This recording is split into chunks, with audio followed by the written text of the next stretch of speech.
first time using the camera with the laptop too. So It is? I had to install the EOS, and Oh, damn. I had to go through all that shit. That's crazy. So, first of all, good morning, everybody. Good morning, Biddy. My man, Sean P. Yeah. As you can see, things look a bit different today. Right? Just a smidge. Just a smidge. Just a smidge different today. Typically, what up, Jason? Typically, when we broadcast, we're already in different areas of the state, but it just so happens that this broadcast, this nigga in another state. But since it's already after 11, I'm gonna dispense with the intro right now. Absolutely. Me. All right. Welcome everyone to the Black Culture Geeks podcast. This is my man SPJ. You. And my sis Chrissy. Hey. And I am Tombstone the Dead Man, and we are just a few geeks talking about pop culture from a black perspective. Hey. Facts indeed. Now looky here. I already know that this man's week is going to revolve around this trip right here, right? I already know that. And I do have some stuff to talk about for my week. So I'm thinking what I'm going to do is, I don't know how long we're going to have this nigga or Chrissy on here. So I'm going to let them go first with their week. I feel like our week's about to be the same. Like, I don't really. They are about kinda, yeah. Kinda. I mean, starting at Wednesday is the same. Right. Yeah, Monday work. Mm-hmm. I don't know why I chose to work the week that we were going on vacation. I don't know why either. Could you please explain that to the people? Listen, I was in vacation mode. Like, them clients is not about to get seen. I was mentally on the plane. Right. And of course, when you work the week of your vacation, everything goes wrong because Facts.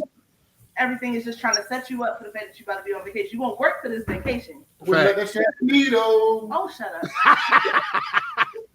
So everybody had an issue. Everybody had to ask me a question. Everybody had a problem. I was like, you know what? I'm about to just take off Tuesday. Right. I didn't. I came to work, and I actually did work on Tuesday. I know you didn't. So my last client of the day was in person. It was fine. It was like our first session together. He was cool. And I got out that session about 4:00. I get off at 6. I come out, all my coworkers are just standing at the front. I'm like, what's going on? What's wrong? Uh-oh. Oh, we closed. The whole system went down. Oh my. I was ready to go. Like, I was so ready to go. So I got off 2 hours early on Tuesday because our systems went down. And see, if I would have had a virtual client, I would have known that because I would have stopped working. You said Thursday? Tuesday. I don't know what day it is anymore. It was Wednesday?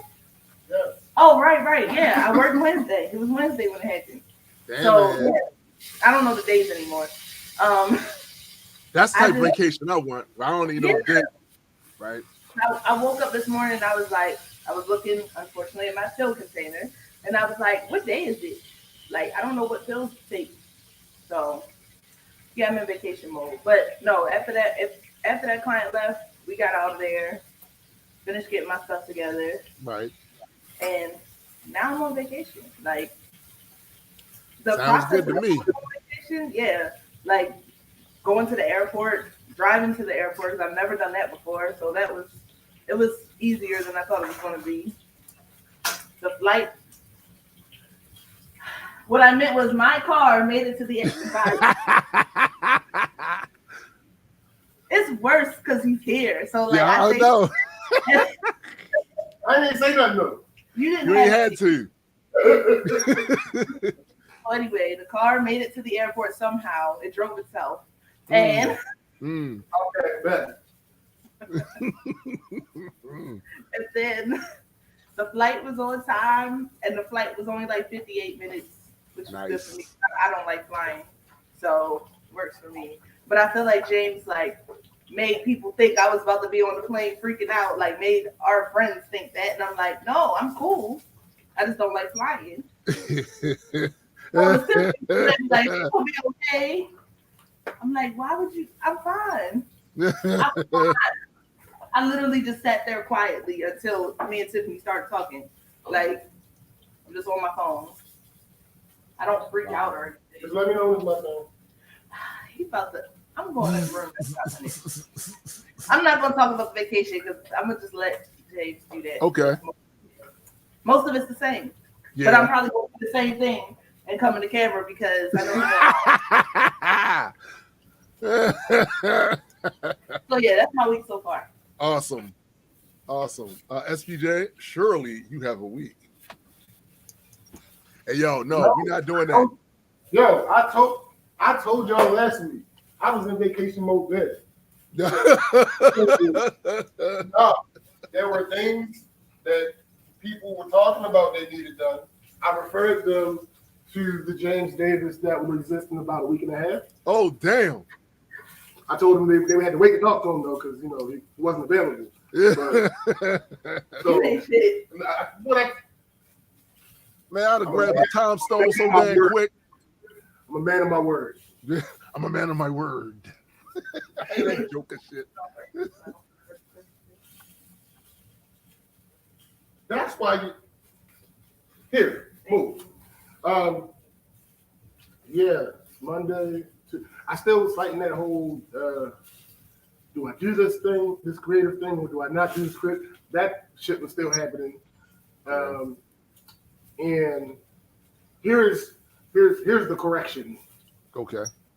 First of all, I drove to the goddamn airport. She ain't drive to nobody's goddamn airport. I drove. Second of all, I didn't make anything seem like anything. I said the words, Chrissy doesn't like flying. Are you sure? Because, see, here's the thing. James plays a lot of games. But here's the thing. He will omit certain shit. I'm not gonna play the game on someone's genuine fear. Yeah, okay. All right. I said Chrissy doesn't like flying. It's not my fault these motherfuckers extra. No, hold up. It is possible that it's not their fault either. You see, I'm not saying it is. You tend to troll by omitting certain things, by adding certain other things, so that technically it's true, but it also could lead you to believe something else. Absolutely. This is what you do, sir. No. I literally said Chrissy doesn't like flying. Oh. Actually, Fab brought it up. I didn't even bring it up. Oh, damn. Yeah, because, okay, and then he's trying to get me to go on like a 20-hour flight to freaking Africa, and I'm not doing it. So now you understand the extraness. Listen, I get it, but I also look, I want to go to Africa. I really do. But listen, I can't.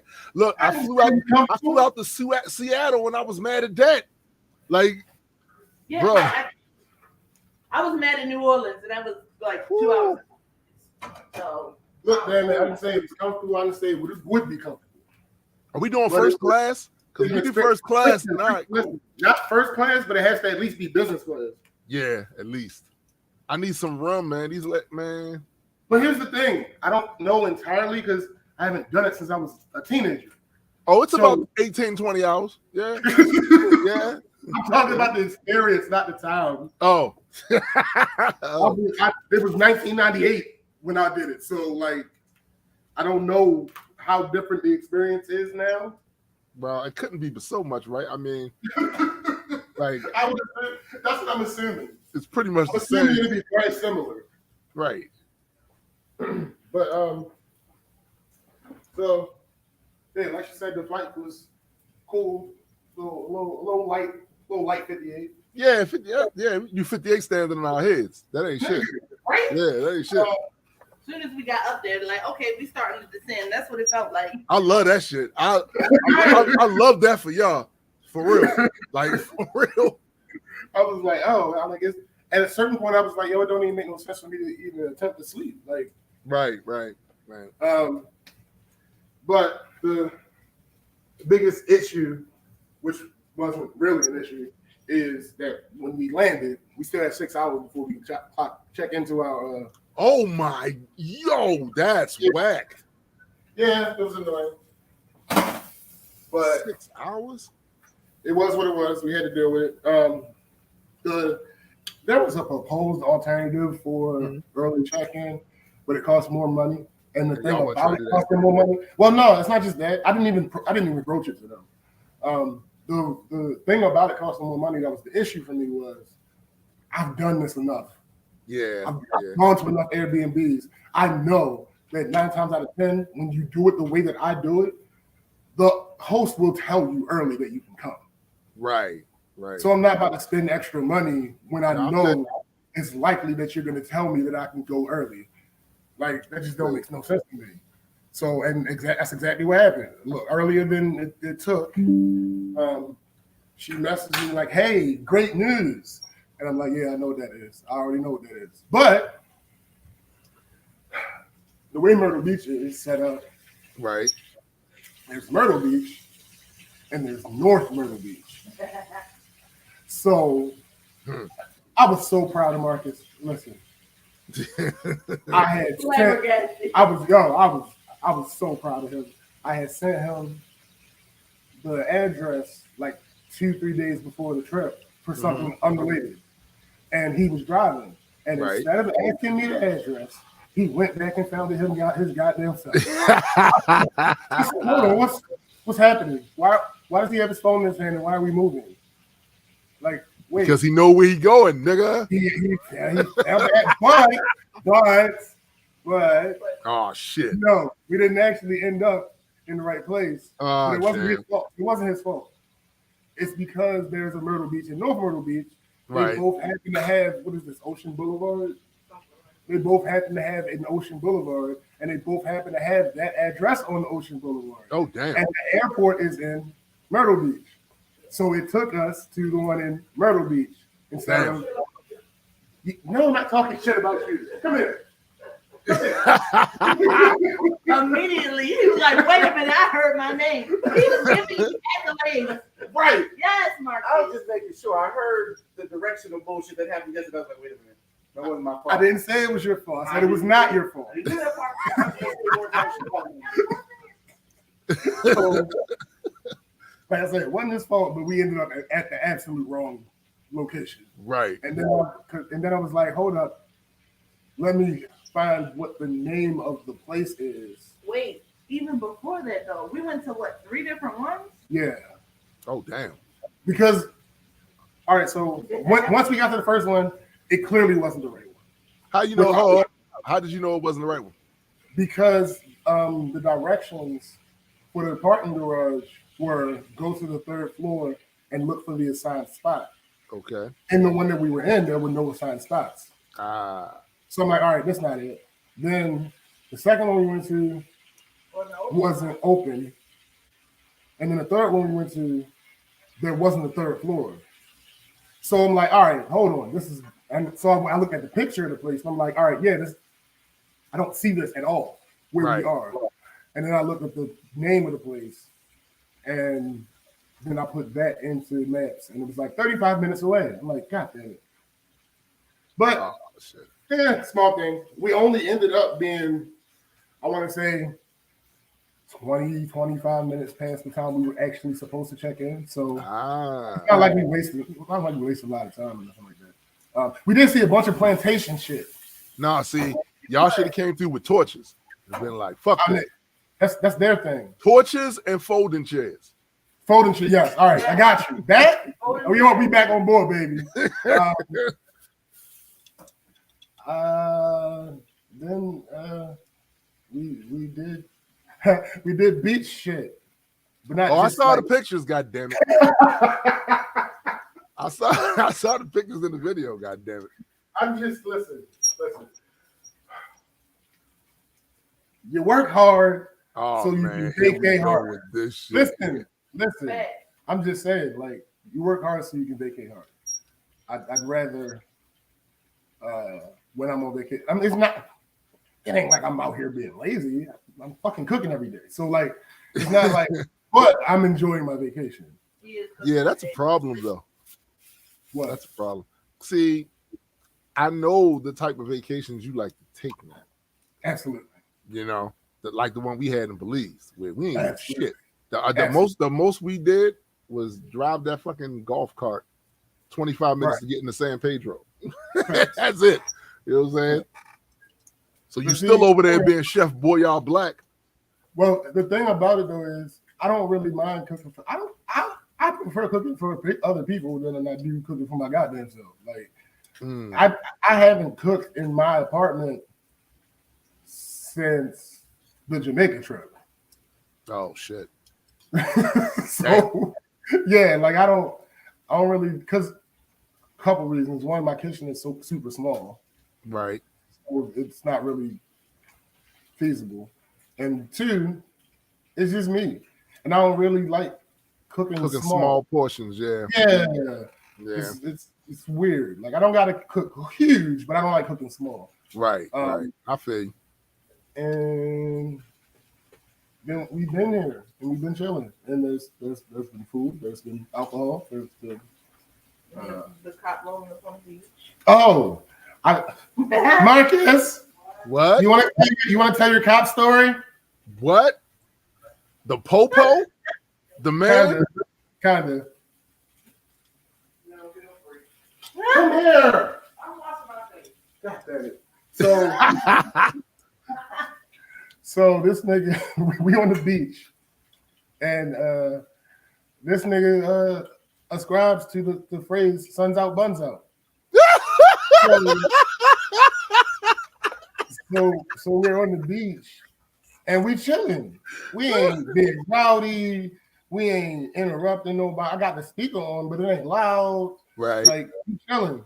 I see the cop drive up, and when I saw him, you know my instinct. When I saw him, I was like, he about to stop for us. Yeah. I don't know why. You know why, nigga. Well, yeah, now I know why. You know why. But yeah, he started to drive past us a little bit. So I was like, okay, maybe I was bugging. And then I saw the car come to a stop, and I'm like, oh god. Nah, that's that bullshit they do, yo, where they'll ride by a little bit. And you think they're gonna go by? Shit, I done had them motherfuckers do a complete like 180 and be like, nope, come on. Nah, nigga. So I hit pause on the music, and he was actually cool. It wasn't really him. Someone called. Yeah. Let me guess. I bet the name was Karen. It was a lot of Karen out there. Jeez, man. I'm assuming it was this one white gentleman, because the reason I'm assuming it was him is because after the officer talked to us and started walking back to his vehicle, this motherfucker runs up to his vehicle and starts talking to him. Yeah. So I know what he said too. How come those niggers aren't in chains? What are we doing? We don't want another repeat of that Alabama incident. You gotta be careful now. It's a group of us. All it takes is one hat to go out there. All it takes. They have folding chairs out there, officer. We were in folding chairs. We had the chairs with us. So smooth and the hat flies up. That's it. The hat flies. So, but yeah, that's pretty much everything. You know, sometimes, right? They'll call the police, not because they think they're gonna haul your ass off nowhere, but they want the police to be able to identify you. Facts. You know. What up, Bowflex? That's what they want the police to be able to identify your face just in case. Yeah. It's some bullshit. That's facts. Okay. Are you okay? Yes. You sure? It's almost done. But yeah, that's pretty much it for now. Yeah, that's pretty much it. Yeah, so that's good. I'm glad y'all having a great time. I'm glad there's a lot of food. No, actually, I'm not. I should have been eating some of that shit. I was saying- I should be eating some of that shit. So my week, You can burn the rest of these toothpicks. I ain't gonna say my week was crazy, but It's really not much different. just for a quick update. Okay. You got HVAC? No, nigga, that's the update. No. What? Still down. No. Yes, it is. And today is going to be comparatively warmer than it was the last couple of days. I already feel it in here. And I got a bevy of lights on in this motherfucker right now. Just to let you know that, this is some bullshit. Right. I think I see a beat of sweat. Yeah. Again, we won't be seeing any relief for the HVAC thing until summer's over, because that's when the part will be available and shit. So Well, they gonna put you in a hotel. well, see, here's the thing, right? We could have made them do that like they did it last year. However, the hotel they had us in last, no bueno. Now look, let me tell you something about that. I am not by any means super picky or spoiled. I disagree. Oh no, you're definitely. You're absolutely Listen. When you were talking about the garbage disposal, that's when I knew you was full. Listen. If the lease say garbage disposal, I want my damn garbage disposal. You know what I'm saying? Yes, that's true. You're not wrong, but you're still spoiled. Yeah, listen, I have been in my fair share of hotels. I've been in early on in life in really bad ones. In Orlando, that's what you're talking about? Shoosh. Or you talking about the bungalow in Belize? Which one? No, nigga. I'm talking about. You're still spoiled. I'm talking about when I was younger. Yeah, I was in some pretty shitty hotels. But since I've been, past a certain when age, you were a child, you spoke as a child. You played as a child, you understood as a child. But when you became a man, when I became listen. There's certain things I expect out of a hotel. Now, call me crazy, but if I'm leaving here to go there because there's a air conditioning problem here, I expect to have air conditioning right into this goddamn hotel. Yeah, that didn't make no sense. Also, and again, this might be part of the spoiled stuff that y'all talking about, but even in the hot house, we still had running water. Yikes. I'm just saying, stop me when it's that full. sounds like some entitled shit to me. That's all I'm saying. Look, listen. I know that y'all have running water right where you are, right there. What's up, Freethinker? Right now. Indeed. You know what I'm saying? That's all I was expecting. But the other thing I was expecting was for the beds not to feel like prison cots. You understand how absolutes work, right? You said that's all I was expecting, but you're already on number 2, and you're about to give us number 3. Listen. The beds don't have to feel like prison cots. True. They really don't. They don't have to not feel like prison cots. Listen, we're not doing that. We're not doing that. So we could have, but we know what kind of a hotel this cheap bastard was going to attempt. And listen, I'm not trying to go to jail again. I'm done with that. Based on your recollection, it's probably better than that hotel they put you in. Nigga, now them prison cots are still the same. Look, it's been a while. But shit. So yeah, we of course we're still dealing with that. It is what it is. Also, been getting a lot of the stuff together for the Kickstarter fulfillment. Absolutely. The books are most of the books are sent out. Waiting to get the proofs from those. Actually, the only ones that haven't been sent out are the metal cover ones yet, because that's going to be done by a different company. So I want mine signed by Yetta. Mind your business. I'm gonna have Malik sign yours. So Look, I'll take $9 million. That's gonna be worse though. That's gonna be worse though. But I will say this too.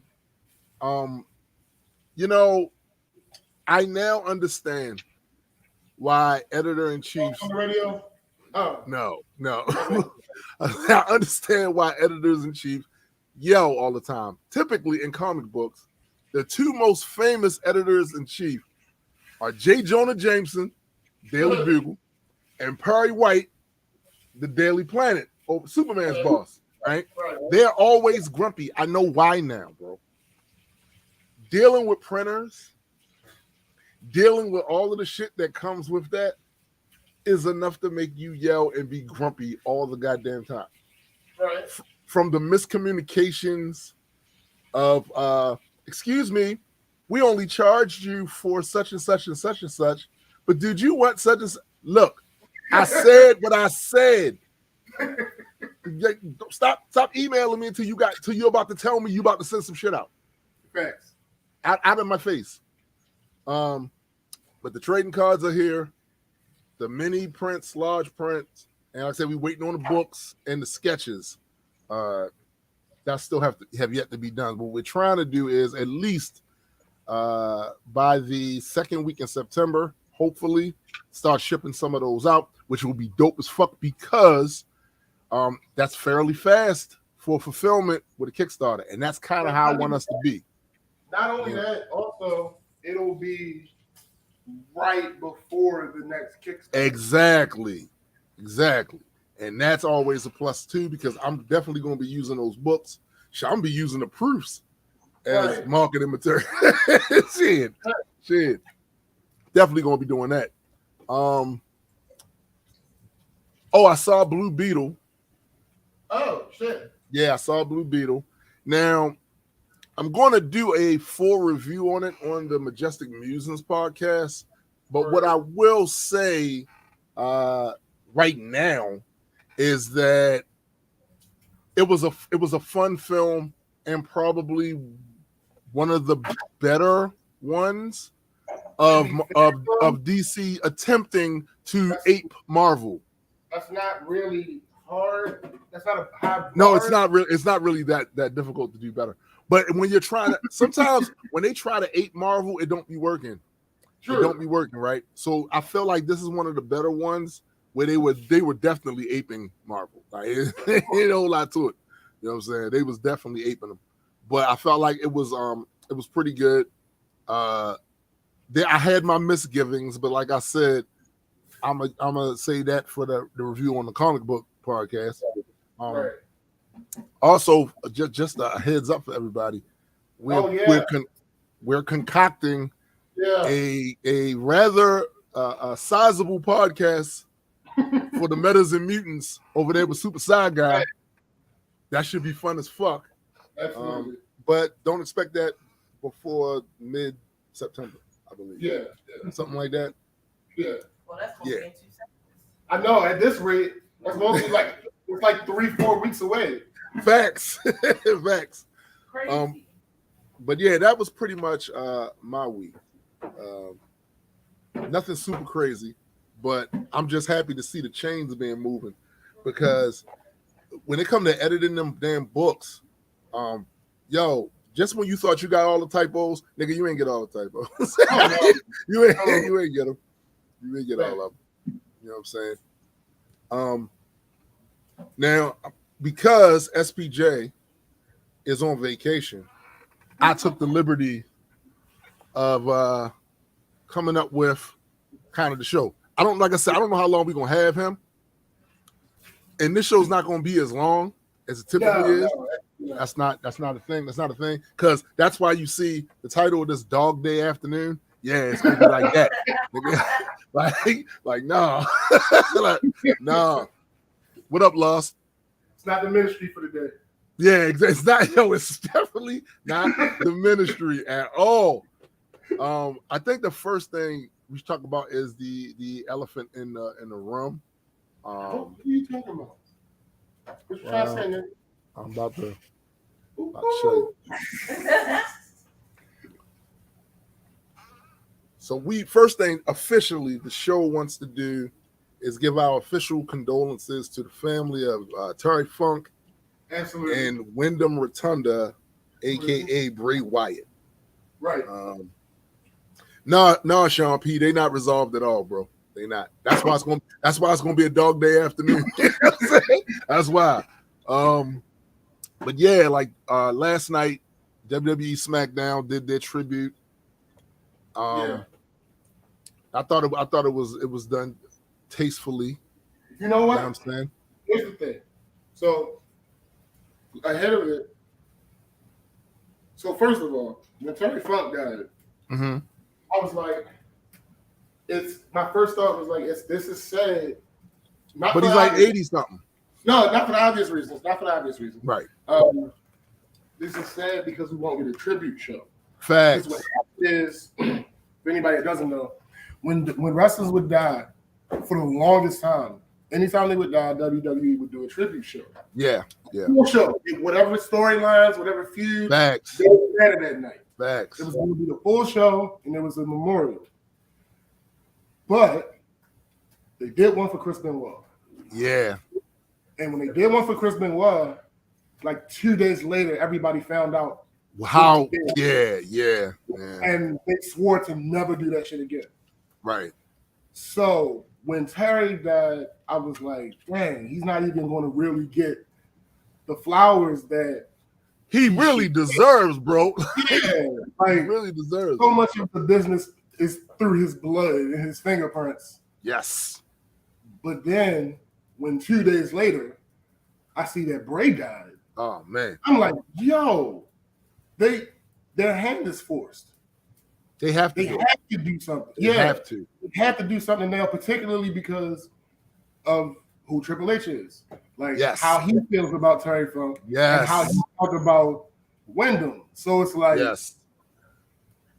that was a bit of the bittersweetness Yeah. because you got to see them properly acknowledged and Celebrated and yeah. properly So- mourned. Yeah. So there was a little bit of silence in that from a fan perspective. Mhm. But also, I hate to be a little craven. Mhm. Mm. COVID still exists. Yo, could you please say that again? Wyndham was in the main event of the last WrestleMania, not the main event, but he was one of the big matches on the last WrestleMania. Mm-hmm. He showed up one more time and then he disappeared. Yep. And they was about to do a push, right? They was Yes. about to do a push. We were talking about where's Bray Wyatt, blah, blah, this, blah, blah, that. And we kind of got radio silence. And then like a couple weeks ago, one of the journalists was like, he was dealing with a life-threatening situation. Right. He wouldn't amend. He was supposed to be coming back soon. They had storyline planned out for him and everything. Everything. Mm-hmm. So what happened was he got COVID and he already had a heart issue. Right. And it exacerbated the heart issue. But he got over it. And he was coming back. But then the other day he had a sudden massive heart attack. Yeah. So yeah, That's bro. It's so crazy the way, because one, like you said, to have two impactful performers right. die that close together is crazy. Because look, for people that's a little younger, that maybe didn't follow wrestling up to a certain point, Terry Funk, the family, Dory. The family, like, it's something that Cody Rhodes in his entrance music says before it comes on, where he says, yo, and it's a fact. And right here, you see a clear example of it. The Funks are beacons in this shit. The Rotundas and the Wyndhams, you can't even, if you only started following wrestling at a certain period, you probably don't have an idea of how important Black Jack Mulligan was. All of his sons. all of his sons. Yeah. You know what I'm saying?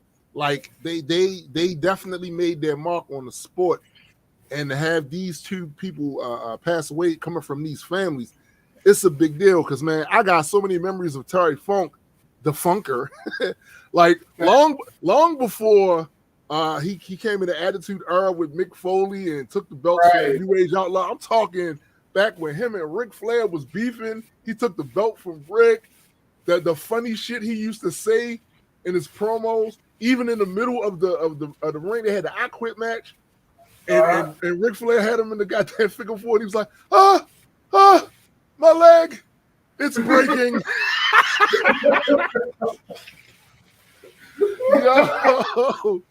Yo, that shit was just. He was a great entertainer. He was hardcore before hardcore was cool, for real. Like, and then with Bray, especially in that first iteration of the Wyatt family, right? Yeah. He was clearly the most provocative on that mic and his whole presentation in that era. Like there was nobody doing it like him. No. Right? Nobody. Like he coming down the ring with the lantern, the music, everybody, the lights out with everybody with the lighters in it. I hadn't seen that level of audience engagement since the Yes movement with Daniel Bryan. Right. Like it was big, and it's the other thing. I was actually talking to Graydon about this yesterday. I am a jaded wrestling fan, right? I've been watching wrestling since Bob Backlund lost the belt, right? To the Iron Sheik and shit, right? It's hard to present a gimmick to me that's supposed to be menacing because I didn't see them all. Yeah. The Bray Wyatt family shit, that shit was menacing, bro. Like that shit was downright spooky. All right. Some of the shit he was out there doing in the presentation and shit. And it's so impressive to me because so much to the point where I even sampled one of his promos for my Millions of People song because I've rarely heard that put that way well as that. You know? Where's Legend Cup?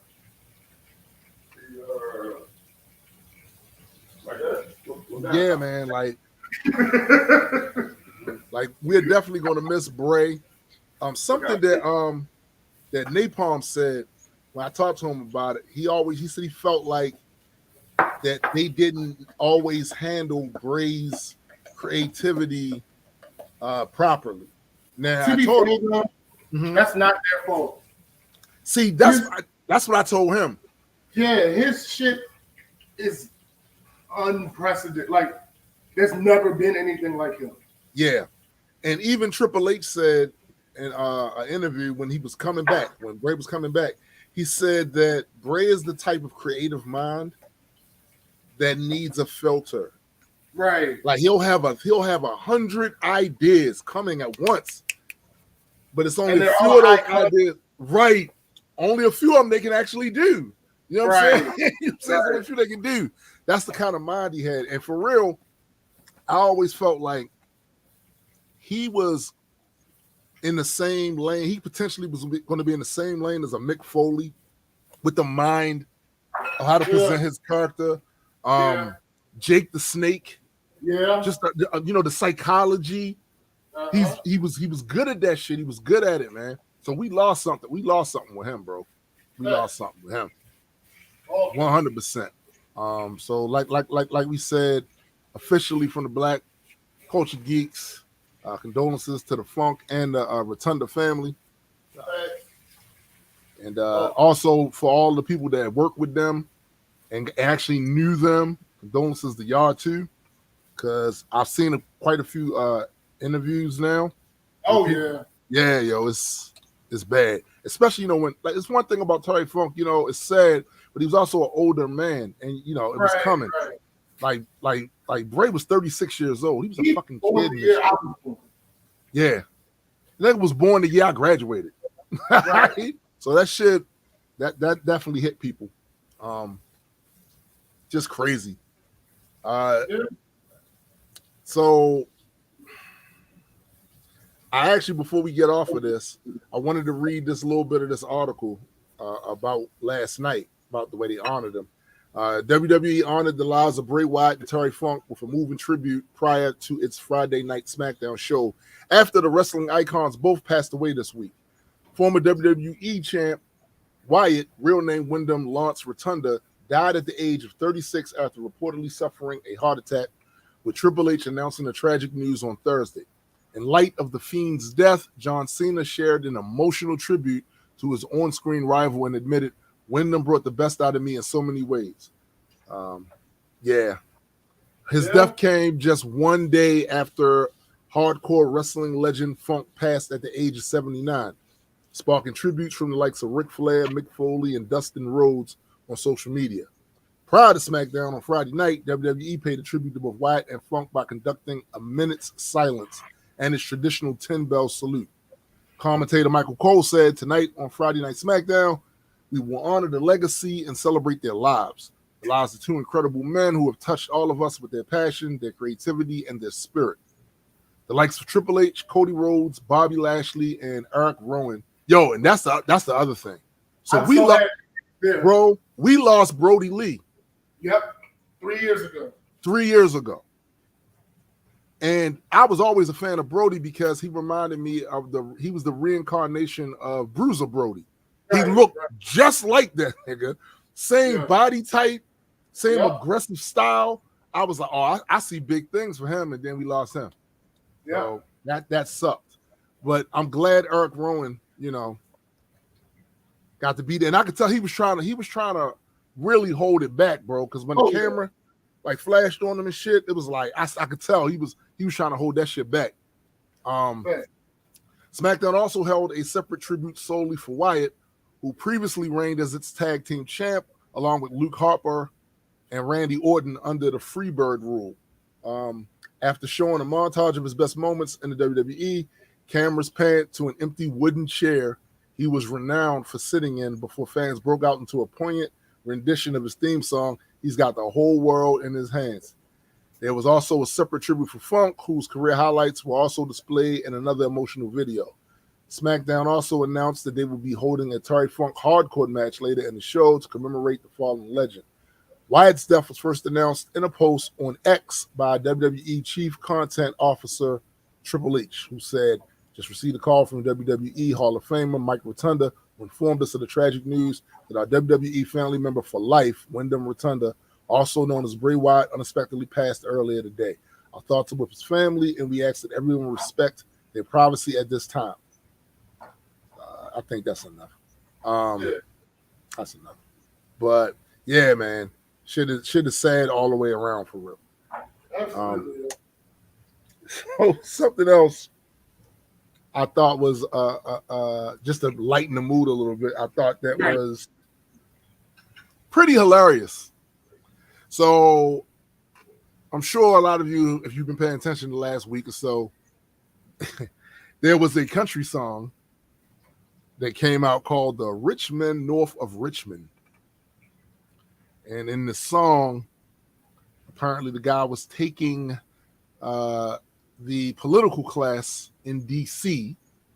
to task for their excess and their shenanigans, and not the fun kind that you saw SDJ's post and shit. Nah, the bullshit. Now, it's funny because the Republican debate happened this week, and a funny thing about that debate was they actually pulled this song out and played a portion of its video, and then went on to assume that he was referring to Biden, that he was referring to all. Of course, nobody. It had to be the left, right? It had to be only talking about them, right? That's what they said. Even though it's funny because everybody on that stage has a lot of money. Right. Now, everybody on the stage has a lot of money. So they did that, tried to make it about Biden and blah, blah, blah. Yeah, because Biden this and Biden that. And look, to be clear, there's mad criticisms you can make about Biden his administration, some decisions he made, some of the promises he made. There's a lot of shit to criticize Joseph Biden about. A lot. Robin, A lot. All right. okay. But it's comical, 100% comical to see them try to make it out like that song was solely about him. And the singer just so happens to have been interviewed this week after the debates. He said, I laughed when I saw them use my song because I'm talking about them. All of them up there. I'm talking about them, not Biden. Although you can toss him in too, but I'm talking specifically to them. And the thing that it just hit me, y'all been using this, the elite talk for a long fucking time, as if you're not part of the elite, as if most of your policies don't benefit the elite. Right. You cut in their taxes permanently. You cut everybody's taxes, but you put a provision in there where you cut theirs permanently. But the regular folks like us, ours was temporary. So then that period where you got your check and notice it was less in there after it was more, because those tax cuts for you were temporary. For them, it was permanent.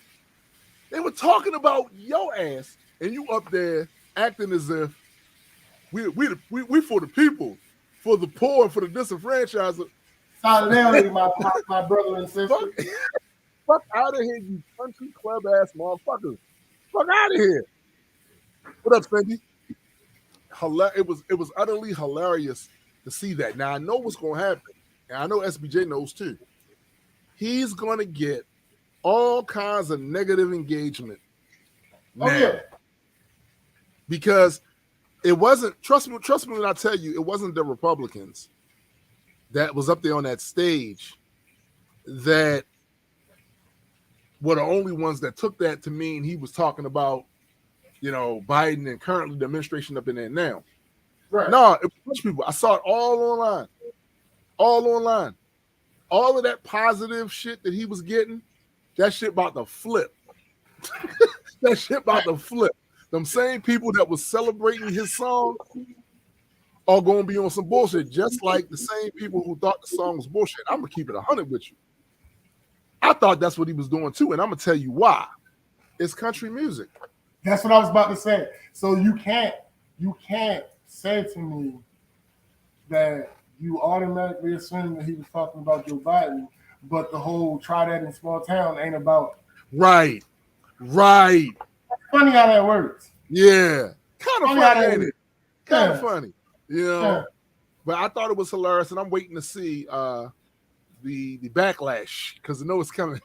I know it's coming. Oh, yeah. I know it's coming. And I'm gonna tell you something that I saw when I watched the debates. I'm gonna tell you something I saw that I never thought I would see. So there was a part in the debate where they asked every last one of those up there that are vying to be the nominee what they thought about climate change. Bro, 15 years ago, you would have never saw this.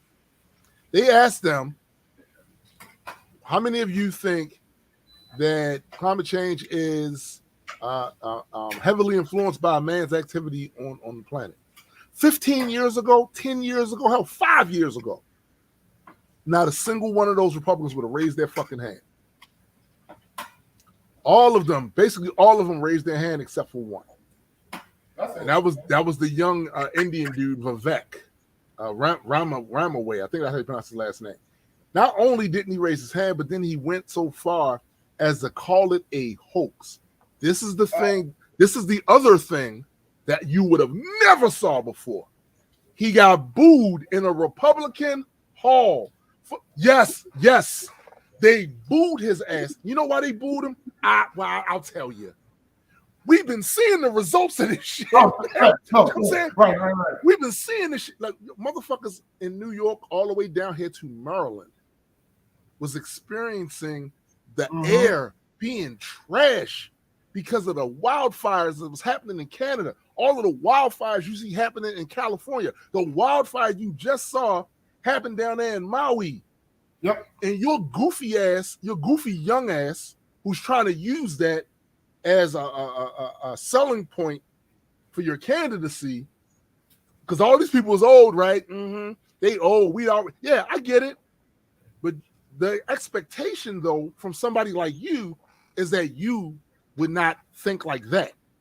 Right. It don't matter if you're in your 30s, if you think like a boomer in his 80s. Mm-hmm. I never thought I'd live to see the day where a place full of Republicans would boo another Republican who said that he thought climate change was a hoax. But we saw that. And we saw that because they've seen things. Right? Yeah. They've seen things. It's a sad day. It is a sad day. Because what that means is we're so far gone that we can't possibly deny it anymore. Yeah. And it also means that your denial of it, particularly the politicians who have their hands on legislation all these years, is what made us unprepared for it. Because you decided to make this into a political thing instead of about the well-being of the planet and the people that got to live here. You did that cravenly to get votes and campaign contributions. You demonized the EPA. You demonized all the organizations that literally it's their job to help protect our environment and to warn us when shit is about to hit the fan. You demonized them. And you made it about money. You made it about money. Like publicly about money. They was like, oh, we can't spend this amount of money on, bro, this is the only planet we have. Like, what the fuck are you talking about? If you're not going to spend it on this, what you going to spend it on? Crazy. 100% crazy. And the other thing I noticed about that thing is people had a hard time saying the T word up until they actually had a segment specifically about him. A lot of them did not want to say the T word, boy. They couldn't say Trump for shit. Mike Pence got his ass up there, and his first thing that he referenced them when he said to all the people sitting here, and I'm sure the one other that's that home watching, yo, you can't say his name and you want to be president of the United States?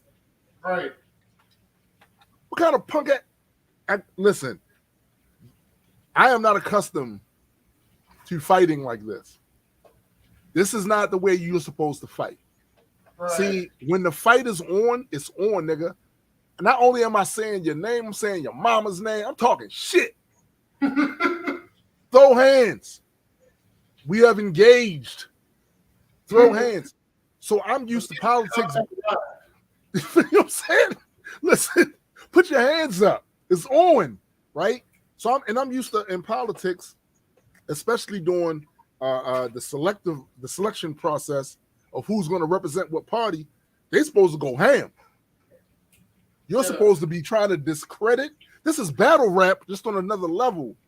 You're supposed to be trying to discredit your opponents and show the world why they're not legitimate options to have that job. You can't do that when you're massaging their back while trying to say that you should be the guy. Like, here. Bro, the ammunition Trump gave them, for most of them not to use it, besides Asa Hutchinson and Chris Christie, is insane. Right. The first thing that would have came out of my mouth was, excuse me, this guy's indicted. This guy's been charged 91 times. Oh, this motherfucker. He can't be president. Get the fuck out of here. Like, nah. Even whatever you thought of the past election, you could believe whatever you want about that. This motherfucker is a criminal. This motherfucker is a criminal now. Nah, hell no. That's an embarrassment. And yet, right. And yet, the only person willing to say something, only two people, was Asa Hutchinson and Chris Christie. Nikki Haley, to her credit, she was a lot stronger on that than she has been too. And to me, to be honest, my opinion, I felt like she had the best presentation there, considering. Right. She was talking common sense, at least from their side of things, like with the abortion thing. She was like, look, you ain't gonna get 60 Republicans to sign off on it. So all this, she basically said we need to stop lying to our constituency, that we're going to be able to pull some of this shit off. We're not. And Mike Pence, of course, continued to lie because he's from old school Republican logic. Deny. No abortions for nobody, anywhere. Blah, blah, blah. That's it. So, my opinion, Nikki Haley probably had the most impressive. I wouldn't vote for none of them motherfuckers. I saw all of them kissing way too much Trump ass for my liking. And Chris Christie now is not, but he was before. So fuck him. You know what I'm saying? Fuck him. Fuck him. And speaking of your boy, hold up. I got to do this because we got to have a serious conversation about the importance of these pictures right here. These pictures are very, very important. They are, bro. Listen, do it real quick. For Donald Trump, and this is an article I'm reading from New York Post.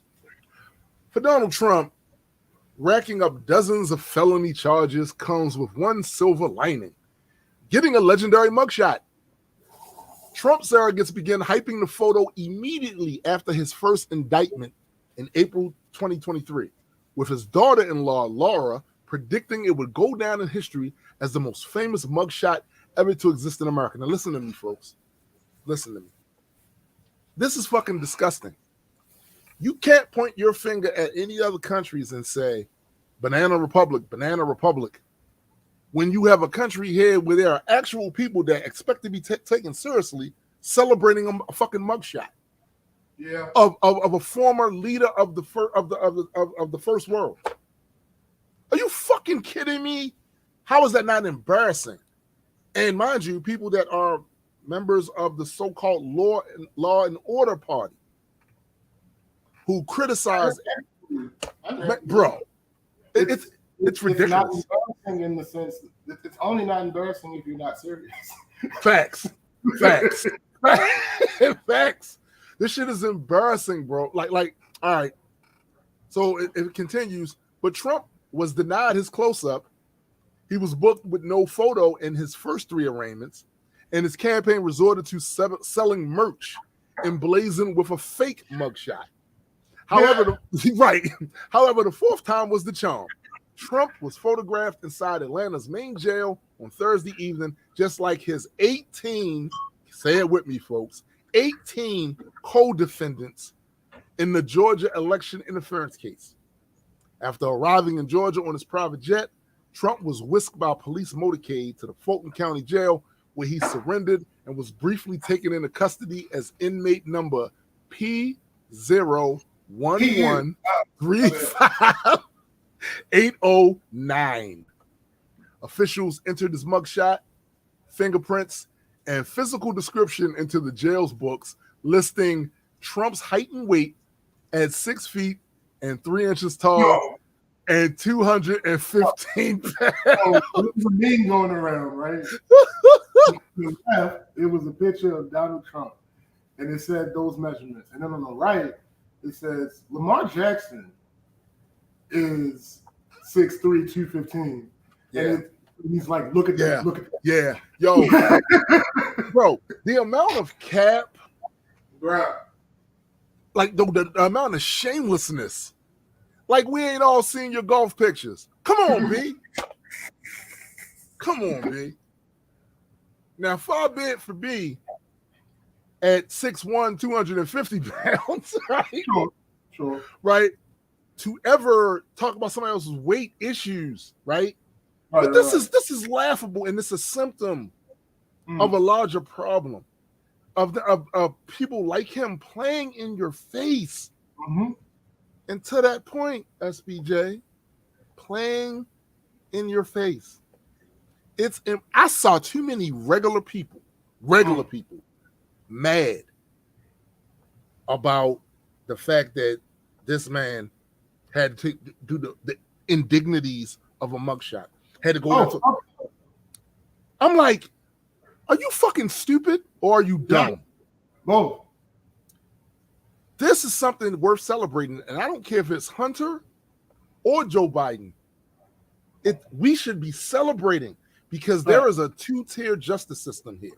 It means when you see shit like that, it gives some semblance to the idea of checks and balances. The idea that nobody is above the law, and if you fuck up the same way they do me, they should be doing you. And we already know most of that is kept because how many years it took for them to do this?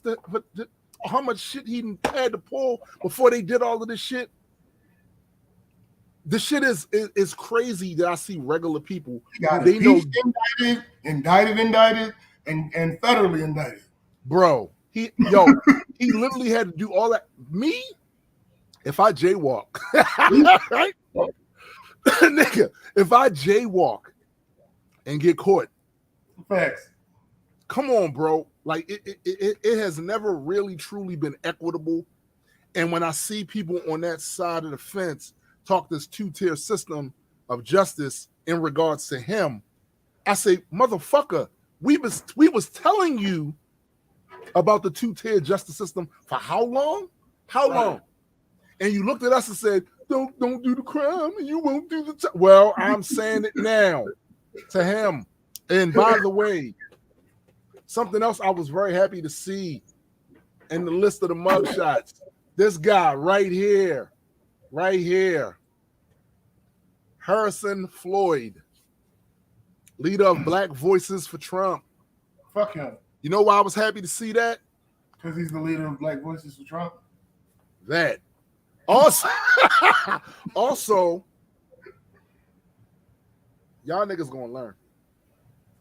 They will. You always want to be involved in some shit. Now, the rest of these people, I assume, got bonded out, according to a lot of the news reports. They negotiated with them and they got a bond. He ain't getting no bond. You know why he ain't getting no bond? Because this motherfucker but also he attacked FBI agents and shit with his goofy ass. With his goofy ass. Yeah. Why would you do a thing? I couldn't even explain to you why he did the stuff that he did do before this. Right. So, yeah, languish your ass in that Fulton County jail. Also, sis. Sis.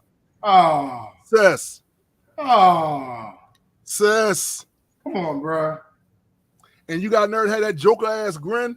Right. You know, let's talk about that. These choices of poses they did right here. Let's talk about that. So there's actually, I'm looking that shit up now. A word for this pose.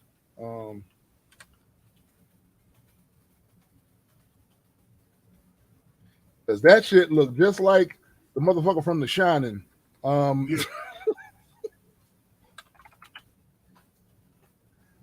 So there's a I cannot remember the fucking director's name now. Is it Lubrick? The guy that did the. Hold up. I'm trying to remember, yo. Hold up. You got it? Oh no! Listen, you know the thing about when you cook pancakes, right? Right. Generally, the first one is always terrible. It's pretty perfect. Yes, it's perfect. But it's thick. I hate everything. Everything. Yo! It's pretty No, hold perfect. on. To be fair, this is my first time doing this. Not even the point. That's not doing what? Making a good one on the first. Oh. Yeah. Not even the point. Oh my goodness. But yeah, that's it's called the Kubrick stare, right? Oh yeah. Yeah, you know what I'm saying? That's that psycho ass shit. And I know he thought he was being a tough guy or looking defiant, but goddamn, that's what that was. That's what I think. I think him and his people. He looked dead. Yo, I mean, it's only so much you're gonna do for. Come on, bro. Some of these people smile. I gotta go. All right. I got to Y'all have a good time. Next week on the show. Same channel. All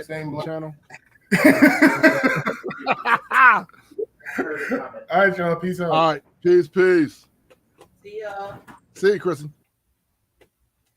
So yeah, that was them about to continue their vacation. And this is me about to continue hating. Right? Because you know it might be hot down there, but they're near the beach. All right, it's hot in here, and there's no beach. So shout out to them. And yeah, let's continue. Like I said, I'm not going to be on here too much longer. But we did want to give you guys a semblance of a show.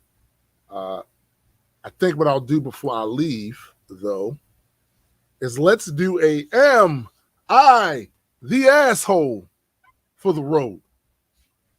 Got one for you guys. So this man, he asks, is he the asshole?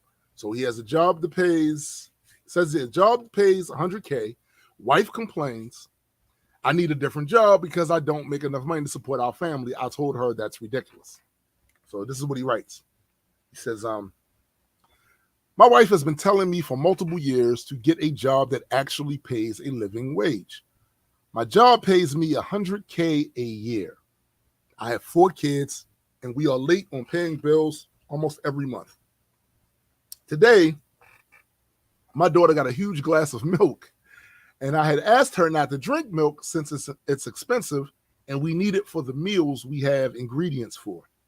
My wife got mad and told me that she can drink as much milk as she likes and that it's ridiculous that I still work at the same place that cannot support a family of 4. I yelled back.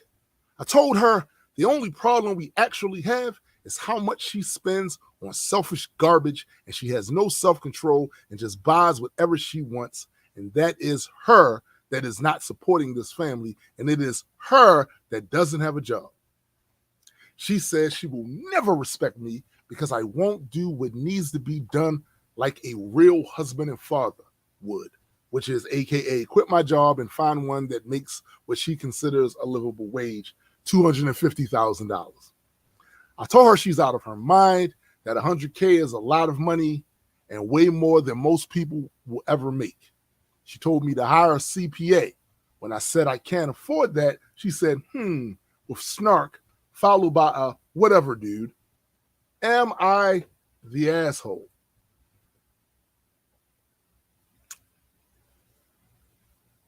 So I'm sure you guys have some sort of take on that. But there are a couple of things in here that need to be addressed before I give you my overall opinion about who I think is wrong in this case. It's a lot here. So from what I'm reading of this appears to me that they had this conversation in front of their daughter. And pretty sure this is not the first time they got into a screaming match, because they seemed very comfortable doing it right here. And the things they were saying to each other in front of their kid is bananas. That in and of itself has me ranking both of them as assholes, just in general. Something else that said here. I think he's misrepresenting maybe what his wife is saying when he says she won't respect him because he don't do what needs to be done as a real husband and father. He's saying what that means in her case is for him to quit his job and then find one that makes or she considers a livable wage. I don't think she's asking you to quit your job because that would make the situation a whole lot worse. We ain't living in those type of times where you can just quit the job willy-nilly without having another one, or at least a line on another one. You got 4 kids to feed. That's not going to happen. Also, both of you, if you consider that a livable wage $250K, and you can just go and find those jobs anywhere, making $250K, that's insane. That's an insane thought. It's not really realistic. Lost says prioritize necessities first. I agree with that. Of course, you got 4 kids. It's completely possible that they could be just like he said, late on the bills every month. I gotta say though, my mom's raised 3 kids with a lot less than $100K a year. A lot less. We was poor. She still raised us. So that sounds to me like there's some money management issues happening just in general of how they're spending their money with the things they're spending on. It seems to me that they're choosing stuff based on this idea that they want to have it. We want to have it, but not on what they need to have.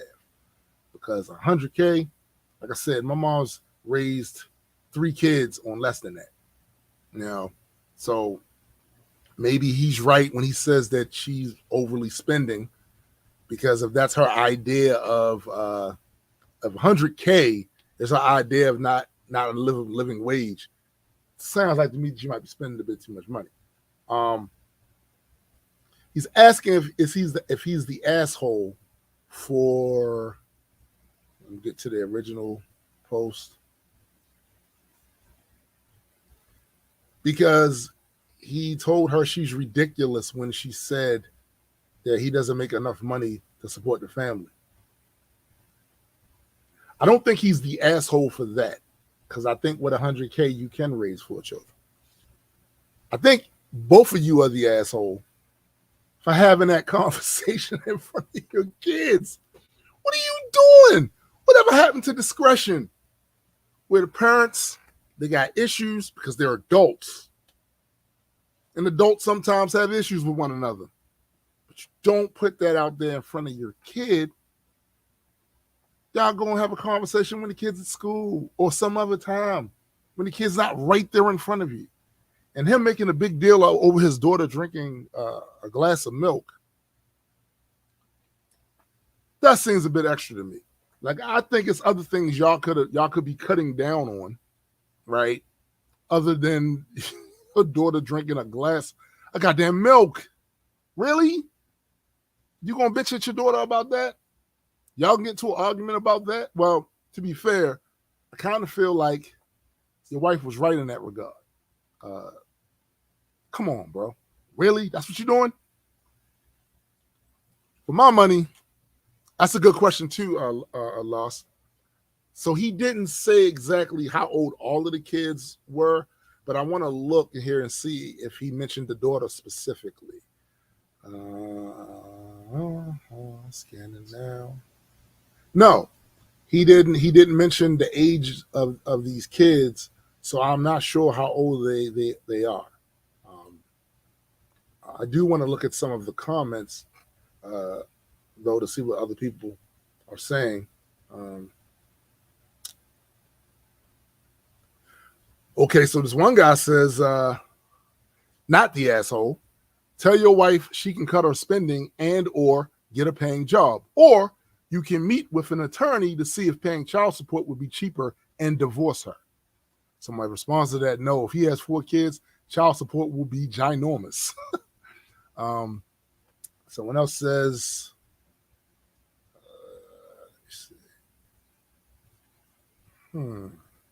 So it looks like everyone's commenting under that first thing about the child support and not giving their opinion on whether or not he's the asshole. Because child support is a very testy subject for a lot of people. I think for some people, it's about not the fact that we know it's necessary. There's reasons for why it's necessary.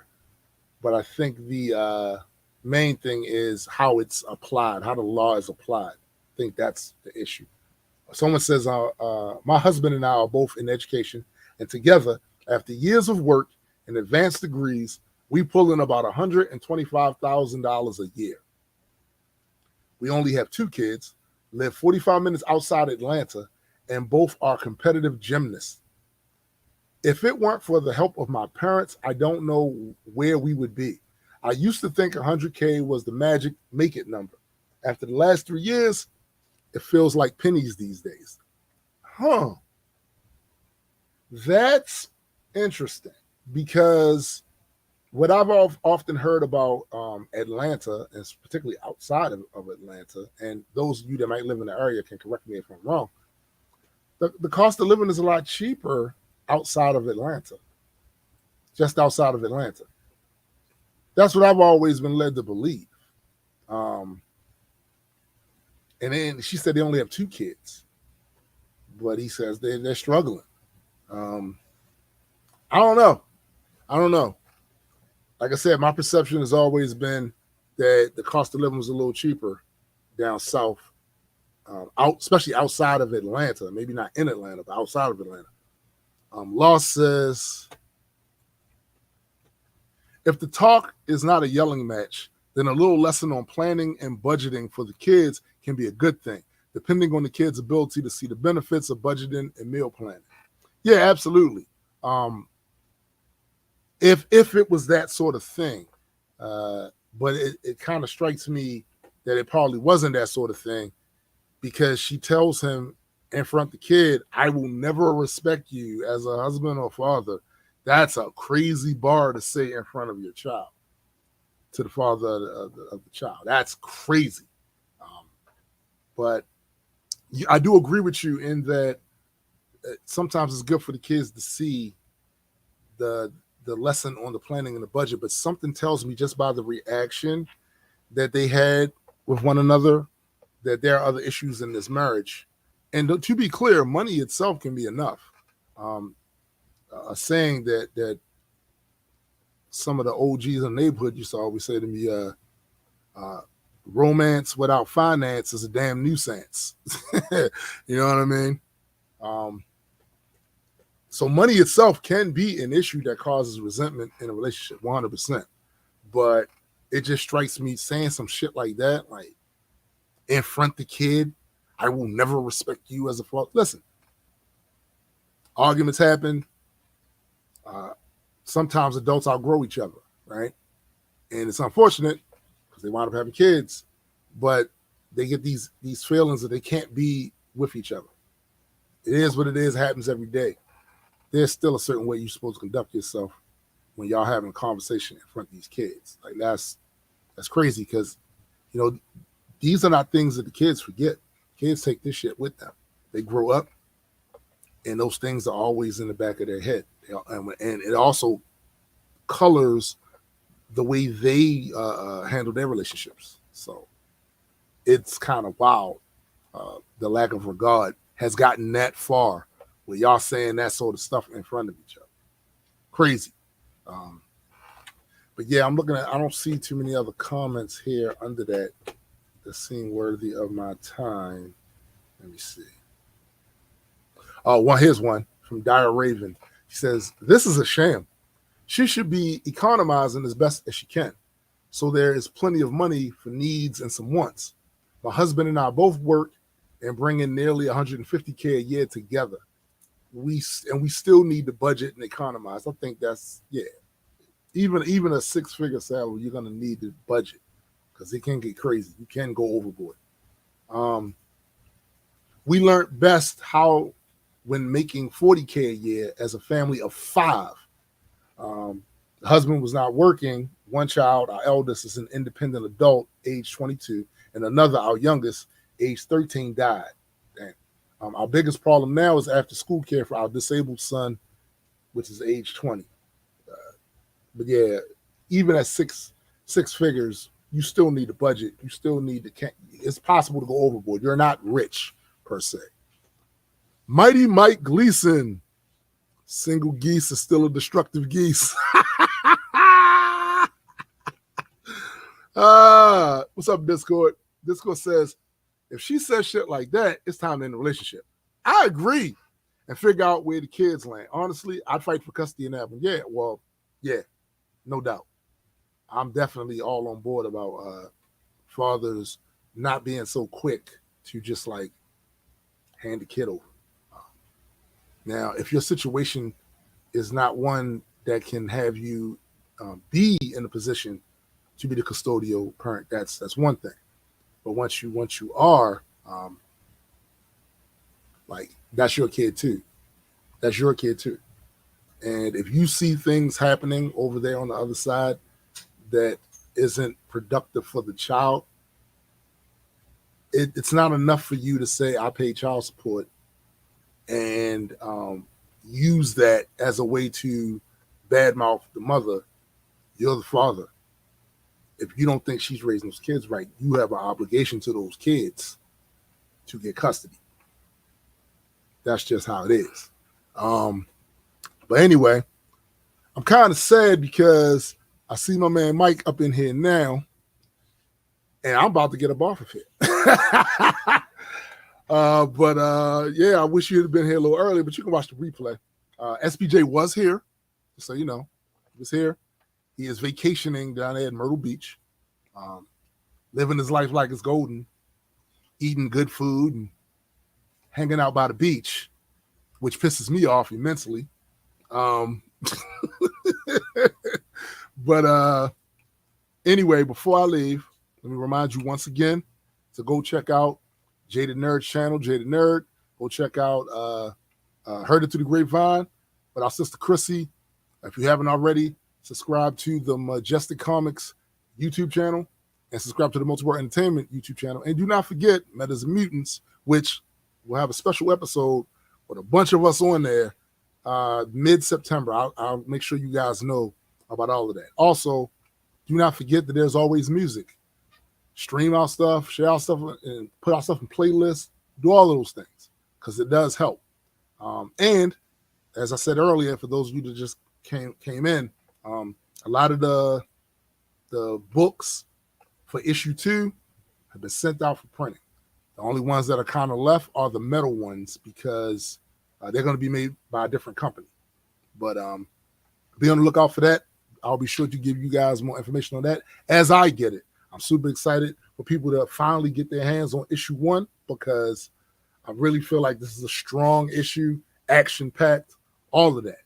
But anyway, for my man SPJ and my sister Chrissy, I am Tombstone the Dead Man. And for the greater Multi-World Entertainment family, we are out. Peace.